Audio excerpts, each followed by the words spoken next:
अस्सलाम वालेकुम प्यारे बच्चों, कैसे हैं आप लोग? उम्मीद है कि आप सब खैरियत से होंगे। तो आज हम उर्दू अलीफ़ का काम पेज नंबर 36 ओपन करें आप सब, और हम उसका काम करेंगे। ठीक है, तो ये है अराब। अराब होता है, आप अभी 2 क्लास में हैं, तो मुझे उम्मीद है कि आप सब बच्चे कुरान पाक भी कारी साहब से पढ़ते होंगे। तो उसमें ज़ेर, ज़बर, पेश वग़ैरह जो है इसको अराब बोलते हैं। ठीक है, तो इन अल्फाज को, सवाल नंबर 1 है, इन अल्फाज को दुरुस्त कॉलम में लिखिए। ये लफ्ज़ उन्होंने दिए हैं, बस, सुन, हम, तुम, फिर, गिन।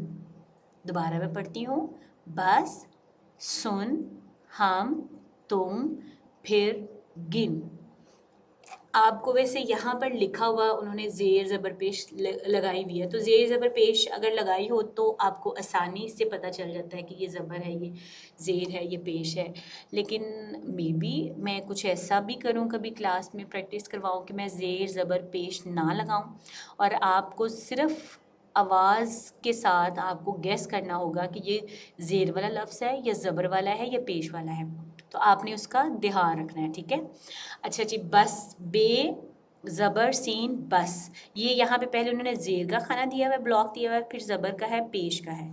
आपने इसमें बे ज़बर सीन बस है, ज़बर लगाई हुई है, इसलिए आपको साफ पता चल जाएगा कि ये ज़बर है। लेकिन अगर ज़बर नहीं लगाई होगी तो आप इसके नीचे ज़ेर लगा के देखेंगे इसकी आवाज़ क्या बनती है। बे ज़ेर सीन बिस, बे पेश सीन बुस। तो बुस वैसे एक पंजाबी का वर्ड भी है, जो जैसे खाना बुस जाना, लेकिन यहाँ पे बस है।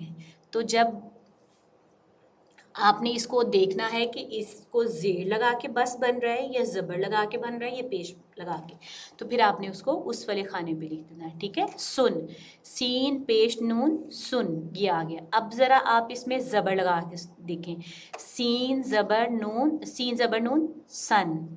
ये तो इंग्लिश का लफ्ज़ हो गया, सन सूरज, सन बेटा। उर्दू में तो सन नहीं है। सीन ज़ेर नून सिन, तो सिन भी कोई लफ्ज़ नहीं है। तो आपको आवाज़ सुन के पेश लगा के या ज़ेर ज़बर लगा के लफ्ज़ों का पता चल रहा होगा कि ये कौन सा लफ्ज़ बनना है, ठीक है। तो इसको हमने पेश वाले खाने पे लिख दिया। हे ज़बर मीम हम, हे ज़बर मीम हम लिख दिया ना। अब ज़रा इसमें ज़ेर लगा के देखें, हे ज़ेर मीम हिम। हिम उर्दू में कोई लफ्ज़ नहीं है, इंग्लिश में है। हे पेश मीम हम भी कोई लफ्ज़ नहीं है, ठीक है। तो ये हे ज़बर मीम हम। आगे आ जाता है तुम, ते पेश मीम तुम, तो ये हमने इसको पेश के खाने पे लिखा। अब इसको ज़रा ज़बर लगा के देखें, ते ज़बर मीम तम, तम तो कोई लफ्ज़ ना हुआ। ते ज़ेर मीम तिम, तिम भी कोई लफ्ज़ ना हुआ, ठीक है। तो आप इन लफ्ज़ों के अलावा भी कोई छोटे छोटे लफ्ज़ खुद घर में उसके ऊपर ज़ेर ज़बर लगा के, पेश लगा के, उन लफ्ज़ों की ज़रा ना गौर करिएगा। अच्छा, फिर, फे ज़ेर रे फिर, तो हमने इसको ज़ेर वाले खाने पे लिखा। अब आप ज़रा इसको ज़बर लगा के देखें, फे ज़बर रे फड़।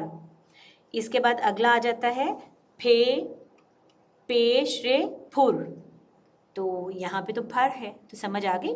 गाफ ज़ेर नून गिन, पैसे गिन, ठीक है। अब ज़बर ज़रा लगा के देखें, गाफ ज़बर नून गन, गाफ पेश नून गुन। तो इससे आपको लफ्ज़ों की पहचान हो रही होगी कि ये आवाज़ क्या बनती है ज़ेर ज़बर पेश लगा के, ठीक है। और सिर्फ ज़ेर ज़बर पेश लगाने से ही लफ्ज़ों का मतलब भी बदल जाता है। जैसे कि फिर है ना, ज़ेर लगाइए तो फिर बना है। अब ज़रा इस पे पेश लगाएंगे तो फे पेश रे फुर, फुर हो गया, जैसे चिड़िया फुर से उड़ गई। तो सिर्फ एक ज़ेर ज़बर पेश के लगाने से ही लफ्ज़ का मतलब ही बदल जाता है। फड़, वो तो ज़रा फड़ जो है पकड़ना जिसको बोलते हैं, लेकिन वो उसमें अड़े आती है। तो आप ये जो छोटे छोटे से ज़ेर ज़बर पेश हैं, ये लफ्ज़ों के मतलब भी बदल देते हैं और आवाज़ तो बदलती ही है। तो आपने इन लफ्ज़ों को पहचानना है, इनकी आवाज़ों को पहचानना है, ठीक है। अच्छा, दूसरा है सवाल नंबर 2, अलीफ और ज़बर का फ़र्क पहचानिए और नए अल्फाज बनाइए। जो अलीफ होता है ना, उससे आवाज़, जो अलीफ जिस लफ्ज़ के साथ जुड़ता है ना, वो अपने से पहले वाले हर्फ की को थोड़ा सा लंबा, उसकी आवाज़ को लंबा करता है। जैसे कि बे अलिफ बा, तो अलिफ किसके साथ जुड़ा है? बे के साथ। तो अलिफ जो है वो बे की आवाज़ को थोड़ा सा लंबा कर देता है। चे अलिफ चा, तो अलिफ किसके साथ जुड़ा है? चे के साथ। चे के साथ जुड़ के इसने क्या किया है? चे की आवाज़ को अलिफ ने थोड़ा सा लंबा कर दिया है। रे अलिफ रा, तो रे के साथ जुड़ने के बाद अलिफ ने रे की आवाज़ को थोड़ा सा ऊंचा कर दिया, लंबा कर दिया। समझ आ रही है आपको मेरी बात? अच्छा, इसी तरह काफ अलिफ का, अलिफ किसके साथ जुड़ा है? काफ के साथ। तो फिर अलिफ ने क्या किया है? काफ की आवाज़ को थोड़ा सा लंबा कर दिया है।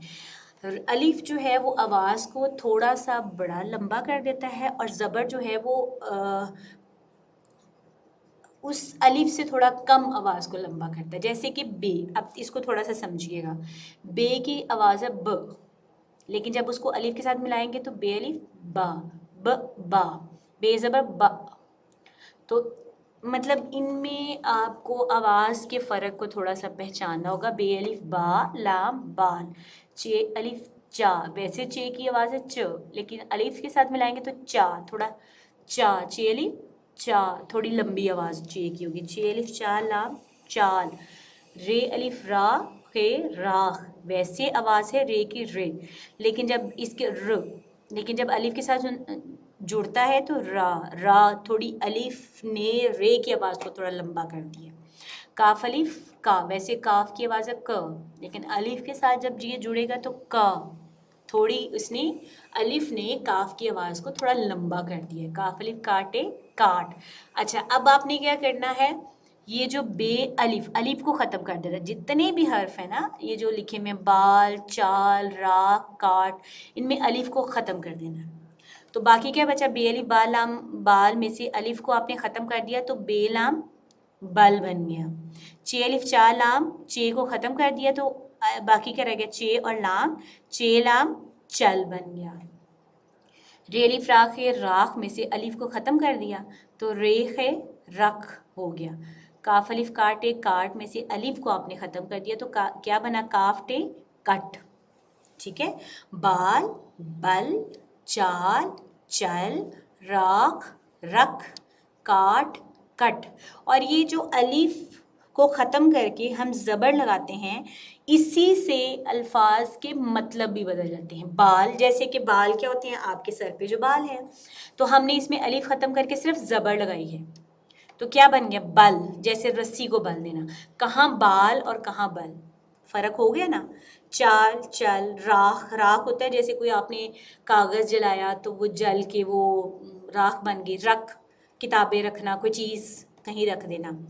काट, काट होता है जैसे आपने सेब काट दिया। कट, जो आपके हाथ पे लग गया, या ये। तो उम्मीद है आपको समझ आ गई होगी। तो अपना ध्यान रखिएगा, और ये काम आपने उर्दू की बुक पे करना है। ठीक है? ओके बच्चों, अल्लाह हाफिज़।